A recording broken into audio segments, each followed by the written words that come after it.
All right, so here are some violations of license law. And I told you way back earlier where it said they adopted the standards of competent practice. I jokingly then questioned it, and I will openly mock it now again. They do not. They can't tell you how to do things right. What they're going to tell you is, here's the 12 things that are doing it wrong, and if you're doing one of these, you're wrong. If you're not doing any of these, the assumption is then you're doing it right. If you are caught in one of these violations, it is a Class A infraction. All right? So these are all deemed incompetent practice. Acting as a broker without a license. If you are brokering real estate, buy, sell, trade, lease, exchange, manage, list, rent, and you are not using one of those exemptions, then by default you are brokering without a license. Okay? One who operates an unapproved real estate school. We'll skip that one. No. Our real estate school is approved. We cannot say recommended, required. The only word I can use is we are an approved provider. Means we have passed all the hoops, jumped through all of that, and they have okayed us. I don't know how an unapproved school, they would just pop up and maybe take somebody's money as a charlatan and disappear. Now, one of the things I forgot to tell you, but this next one reminded me of that, so I want to tell you this. You guys ever heard of the term no harm, no foul? Doesn't count here. There has to be no harm done for you to be in violation of license law. This next example is one that I point to all the time. Letter D says, failing to account for or remit funds or documents belonging to others that have come into your possession. If you lose somebody's earnest money check, I'll just go back and get another one written, right? I'm sorry, I lost that last check. Can you write me another check? I'll even pay the stop funds fee. No harm, no foul. Nope. That's a violation. You lost legal documents. You're a professional. You shouldn't do that. So there does not have to be actual any harm. Hey, I lost that purchase agreement. Can you re-sign a new one? That's a violation. Now, once again, let's go back to the only people that would know that would be you and that client. So if the commission calls you on that, only one or two people called. You or that client. If you called and reported yourself, that's a whole separate issue I can't deal with right now. Yeah. Hi, this is Sybil. I want to report my other self. What's that old saying? Roses are red and violets are blue. I'm schizophrenic and so am I.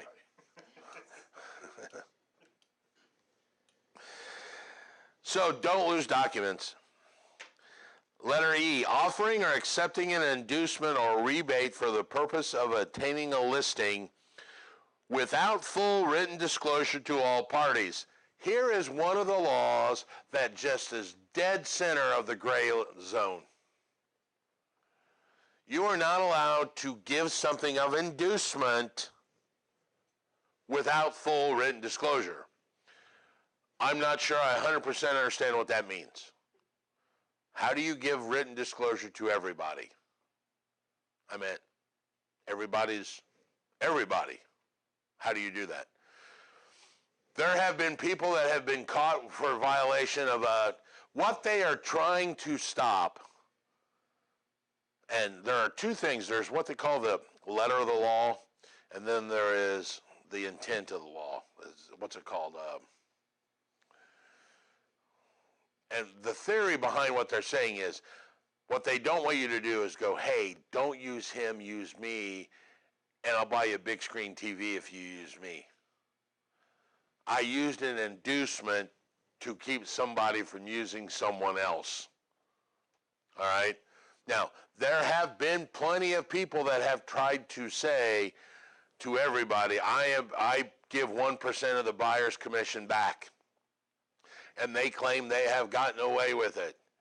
My theory is they have gotten away with it until someone complains, and then it will be an issue. There was a guy who was well known for dealing with churches. He would represent churches when he bought, help them buy. He would tithe back 10% of his commission to the church. But he was not, what's the word? What? No, he was not loyal to any religion, all right? So he didn't just tithe back to the Catholic or to the Baptist. He did it for every church, all right? It became well known, and some point, somewhere down the line, somebody told, when he got in front of the commission, they said, oh no, you have swayed someone's decision to use you rather than free choice because of your money, and they found him in violation of this rule, even though he was giving money back to the churches. The intent was he was somehow restricting free trade because no one else could compete with him. All right? Is it still a thing if you have a record of tithing prior to that for that church? Well, he probably did not because they were all across the denominations. So he probably didn't have, I don't know if they keep records of tithings or not. Oh, they definitely do. They send me a postcard at the end of the year telling me how much I paid. All right. Do they keep, what about Sunday donation? You don't know that. It's cash. You can't know that. I can guarantee they can't. There ain't no way when that money comes back and there's $300, how do they know who gave it? Because I gave it all. That's what I tell the pastor. That was all mine. Not everybody does that. Our church doesn't. You put $20 in the tin without putting anything in. Yeah, ours is, yeah. You ever put like gum on your fingers so that when you pass the basket, what'd you get? I got 3/4. How much did you? No, but most tithers want the contribution to be. So you can deduct it? Well, yeah. Yeah. You don't. Some people just put money in. Yeah, I was going to say our church, it's a bag with 2 little handles and you pass it, you just put the money in. It's cash, you never know. I put $18,000 in last year according to my taxes. That would be wrong. Don't do that. And then the lightning bolt would hit you. I didn't know you could write that off. Can you write off donations? Only up to, No, I mean, not to try. I know you claim donations.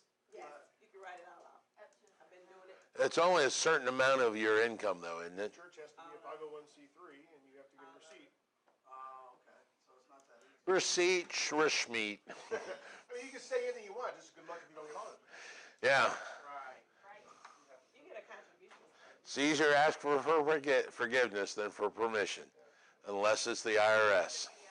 Unless it's the IRS. If I were to, my question is because like if for example, my church decided to use me to sell a property.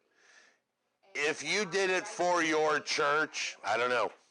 That's what I'm saying. There is a guy out there that claims that he gives 1% back to all his buyers. And he's saying, I make it open, I write it on on the purchase agreements, its title company knows it, and he claims he's never been caught. All right? So he claims that, yes, it's true. I know for a fact there was a guy that did it. Now, he did it. To me, it's the same concept. His clients just happen to be churches. They said, your donation back to the church swayed some of the churches to use you, therefore you restricted the free trade. That's a violation.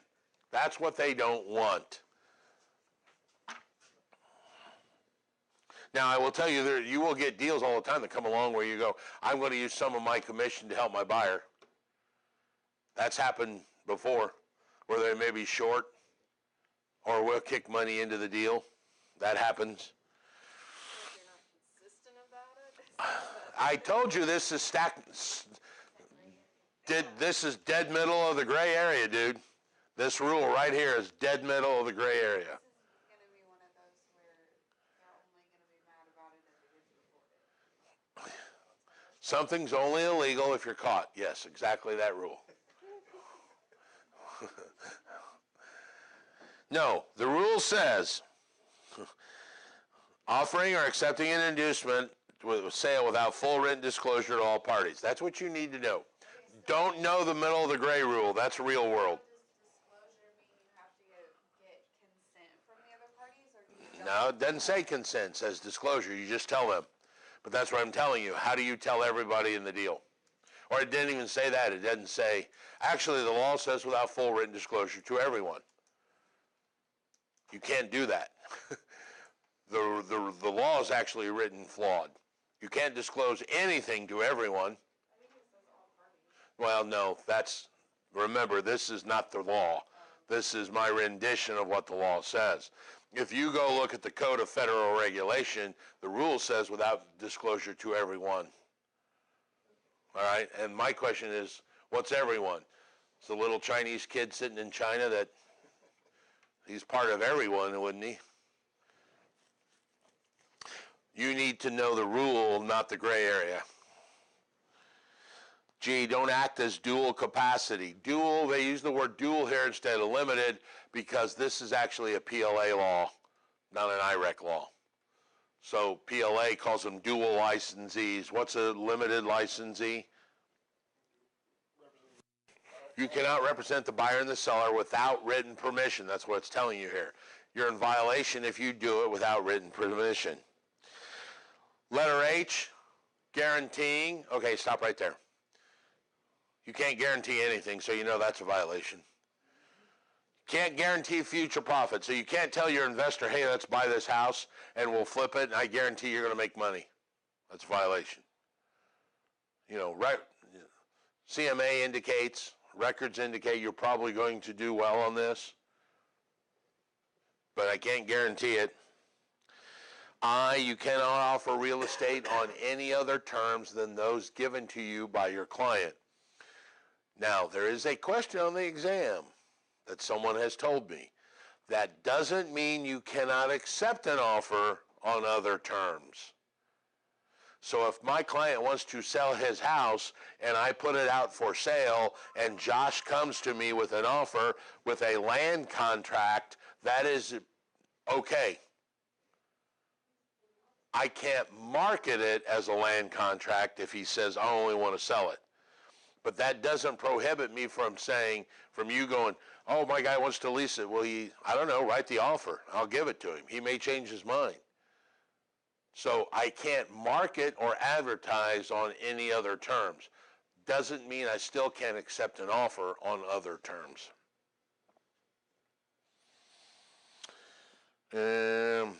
J, don't encourage any party in a listing or a purchase agreement to break that agreement without cause just to get to a better agreement.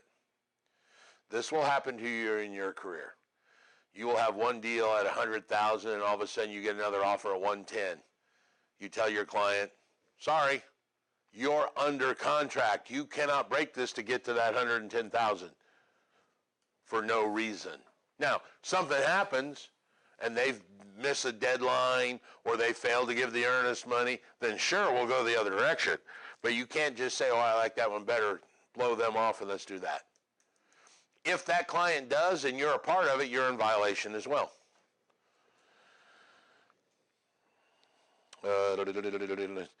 Accepting unemployment compensation contingent upon the appraisal at a predetermined value. I don't know anybody would do this, but basically what this is saying is you could say, I'll list for you, but the house has got to be at least $110,000 before I do it. I don't list houses under $110,000. Huh?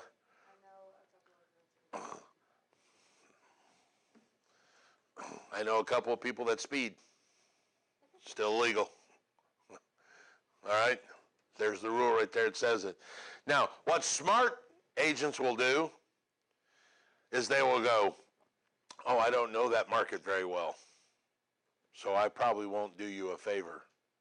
Can't do, you want me to sell that house in the war zone? Ooh, I don't know that market or understand that clientele. I would not do you any favor. Let me refer you to someone that is familiar with that market area.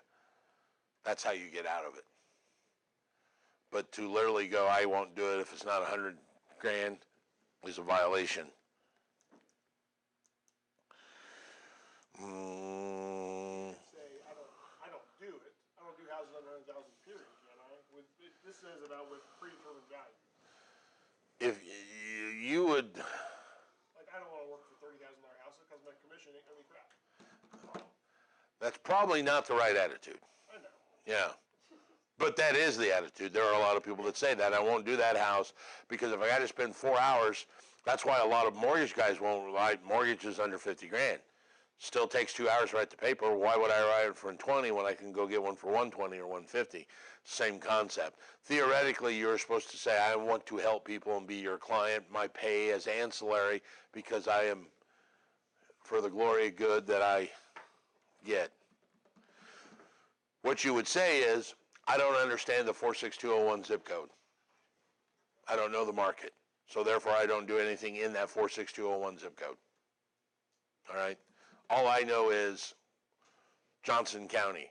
So I don't do anything in the Marion County. All right? Unless you get reported and then they look at your history and you do stuff. Maybe you found out that the last one, yeah, you did the last one, said my last one was so bad, I just started that new policy today. I did such a bad job on that one, that new policy started today. L, don't appraise real property in which you fail to disclose that you have an interest in the property. And interest can be any ownership interest. Does not mean you are the owner. Could be an interest. Like my company is buying it. That's one that investors try and use all the time. Well, it was a company that bought. Yeah, but you're the sole owner of the company. Therefore, you have an interest. Oh, it's my wife. You still have an interest in that. All right. Letter M is what I call the punch in the nose rule. Letter M says soliciting or negotiating a listing contract, sale, exchange, lease, property directly with a principal if you know that principal is currently under an exclusive agency with another realtor or another agent. So I cannot talk to another agent's client. It is designed for me to say, oh, you're using Lydia? I can beat that I'll undercut her. That's a violation. Plus, you get punched in the nose for saying it. Bop. Boop. All right? A licensee attempting to or represents more than one broker at a time. Can't do that. There's actually a loophole to that law that we missed back. I want to talk about that. There actually is a loophole. The loophole would be if I died. Remember you had those 60 days to close? You would actually take new business as a RE/MAX agent, but close old business as the Modulin Group. That would be one loophole where you could literally be working for two because you're finishing the one. But remember, in this world, it won't happen anyway. Letter O, you can't pay a commission to someone who is not licensed. Let's change the audio file. We're too far into this one.